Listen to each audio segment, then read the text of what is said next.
Sábado 9 de enero de 2021. Tres mensajes del Evangelio de hoy, tomado del Evangelio de San Juan, capítulo 3, versículos del 22 al 33. Después de esto, se fue Jesús con sus discípulos al país de Judea, y allí se estaba con ellos y bautizaba. Juan también estaba bautizando en Ainón, cerca de Salim, porque había allí mucha agua, y la gente acudía y se bautizaba, pues todavía Juan no había sido metido en la cárcel. Se suscitó una discusión entre los discípulos de Juan y un judío acerca de la purificación. Fueron pues a Juan y le dijeron: Rabí, el que estaba contigo al otro lado del Jordán, aquel de quien diste testimonio, mira, está bautizando y todos se van con él. Juan respondió: Nadie puede recibir nada si no se le ha dado del cielo. Vosotros mismos sois testigos de que dije: yo no soy el Cristo, sino que he sido enviado delante de él. El que tiene a la novia es el novio, pero el amigo del novio, el que asiste y le oye, se alegra mucho con la voz del novio. Esta es pues mi alegría, que ha alcanzado su plenitud. Es preciso que él crezca y que yo disminuya. Palabra del Señor, gloria a ti, Señor Jesús. Una vez más, el Evangelio nos presenta la figura de Juan. Juan Bautista parece ser una de estas figuras bíblicas que tienen un pozo infinito de enseñanzas para nosotros, porque en cada pasaje que le encontramos tenemos grandes aprendizajes de él para nuestra vida. Vamos a meditar tres mensajes de este Evangelio. Primero, Dios es providente. Segundo, ¿en qué está tu alegría? Tercero, que Él crezca y yo disminuya. Vamos con el primer punto. Dios es providente. Cuando los discípulos de Juan, tal vez un poco celosos porque las personas estaban yendo con Jesús, van y le preguntan a Juan Bautista qué deben hacer, San Juan Bautista responde de esta bella manera: Nadie recibe nada si no se le ha dado del cielo. Por supuesto, acá se está refiriendo a los dones que tienen las personas que actúan en nombre de Dios, pero en este caso Jesús es Dios mismo encarnado. Por consiguiente, Él mismo es el regalo que ha venido del cielo para nosotros. Pero podemos extender esta expresión y aplicarlo un poco a nuestra vida. Nadie recibe nada si no se le ha dado del cielo. Aquí podemos encontrar el misterio de la providencia de Dios. ¿Y qué es esto de la providencia de Dios? Hay que aclarar bien, porque desafortunadamente muchas veces se ha difundido una imagen errónea de la providencia de Dios. Entonces muchas veces se piensa que Dios no interviene nunca. Entonces Dios sería alguien así como un arquitecto que hizo la casa pero nunca volvió. Es una figura que tenía una corriente filosófica llamado el deísmo, que decía: Dios existe pero se durmió, nos creó y nos dejó. Por supuesto, esa no es la imagen cristiana de Dios. Otros en cambio van al otro extremo. Dios interviene en cada detalle y controla absolutamente todo, limitando así la libertad del hombre. Entonces el hombre no tendría una verdadera libertad, sino que tendría una libertad ficticia, porque finalmente es Dios el que dirige hasta el menor detalle. Unos filósofos llamados los fatalistas pensaban esto. Otra figura errónea es pensar que Dios es un caprichoso, al estilo de los dioses griegos, ¿no? Entonces, si amanece de buen humor, interviene positivamente para el mundo. Si amanece de mal humor, interviene negativamente para el mundo.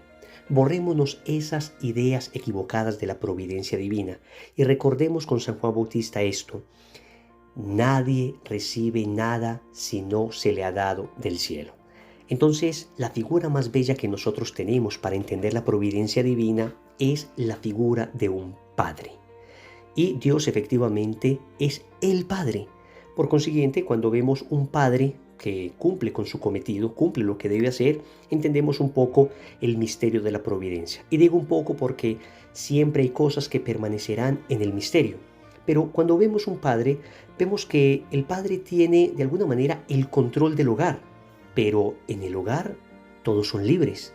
Incluso alguno puede libremente salir del hogar. Alguno puede libremente desistir o renunciar a su herencia, a su apellido, a la felicidad de pertenecer a ese hogar e irse de la casa y salir mal. Y sin embargo, el padre va a hacer todo lo posible para que ese hijo, esa esposa, esa persona permanezca en el hogar y permanezca de una buena manera y va a proveer todo lo necesario. Pero aún así, alguien también puede decir, es que aunque me dé alimento, no quiero comer. Finalmente, el hogar sale adelante, aunque haya algunos dentro de él que denosten al padre, algunos dentro de él que finalmente no quieran recibir nada de lo que está dando este padre. Algo así es la providencia de Dios. Él nos provee todo lo necesario para la salvación, absolutamente todo, pero finalmente nosotros decidimos si lo aceptamos o no. Segundo, ¿en qué está tu alegría? En 2 ocasiones, Juan dice que su alegría es Jesús. Dice que se alegra mucho con la voz del esposo. En este caso, cuando habla del esposo, es Jesús.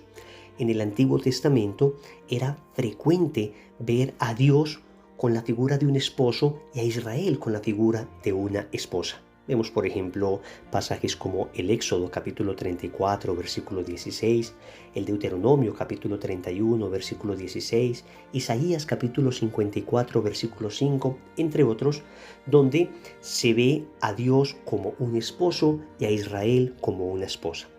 Pues Dios mismo que se hace carne, Dios mismo encarnado, Jesús, viene a desposar la humanidad, ya no solo a Israel, sino a la humanidad manifestada en la iglesia.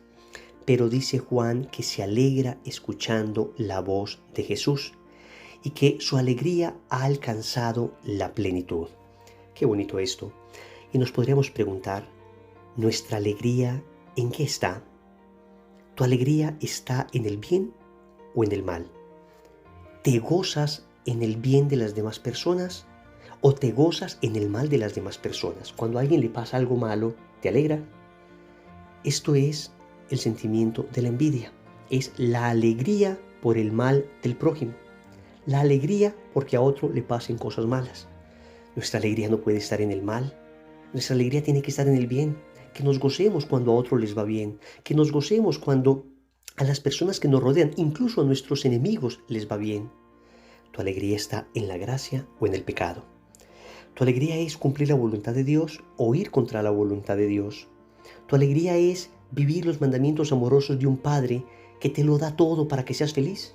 ¿O acaso es ir contra estos mandamientos, romper nuestra relación con Dios, gozar entre comillas, porque en realidad no hay un gozo en el pecado, sino goces pasajeros, goces que rápidamente se diluyen, se evaporan?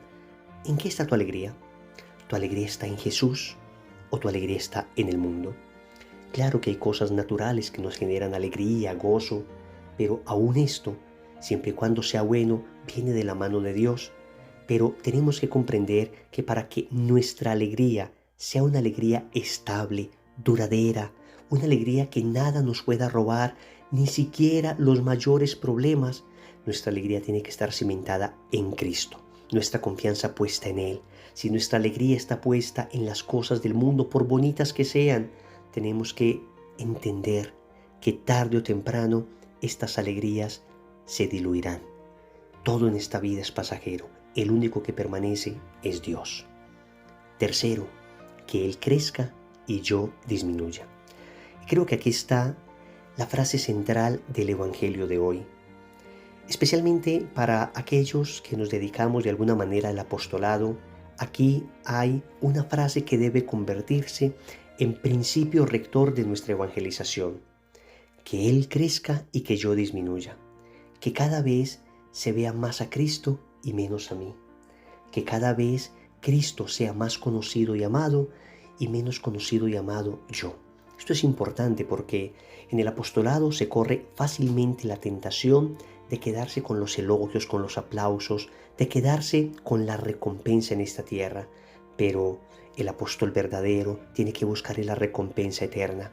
Entonces, evitar aparecer al máximo. Claro que necesariamente tendremos que hablar, tendremos que aparecer, pero siempre con la clara concepción de que esto es simplemente instrumental, de que nosotros solo somos instrumento, de que de ninguna manera nosotros somos fines.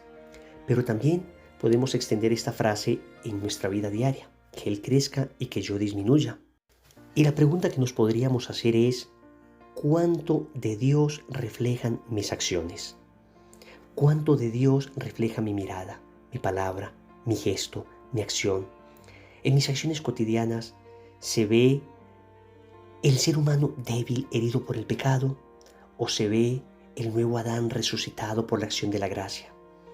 Quien te ve en ti a Jesús, o ve en ti simplemente tu debilidad, en tu familia, en tu manera de actuar, en tu trabajo, en tu manera de ser, con un extraño, con una persona que necesita ayuda.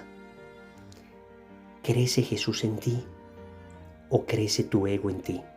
¿Crece Jesús en mis acciones o crece al contrario mi ego en mis acciones? Que Juan Bautista nos ayude hoy a reflexionar. Recordemos entonces, primero, Dios es providente. Segundo, ¿en qué está tu alegría? Tercero, que Él crezca y yo disminuya. Compromiso. Yo les invito para que oremos un Padre Nuestro, Ave María y Gloria con la intención de suplicar la virtud de la humildad. Que Él crezca y que yo disminuya. En el nombre del Padre, y del Hijo, y del Espíritu Santo. Amén.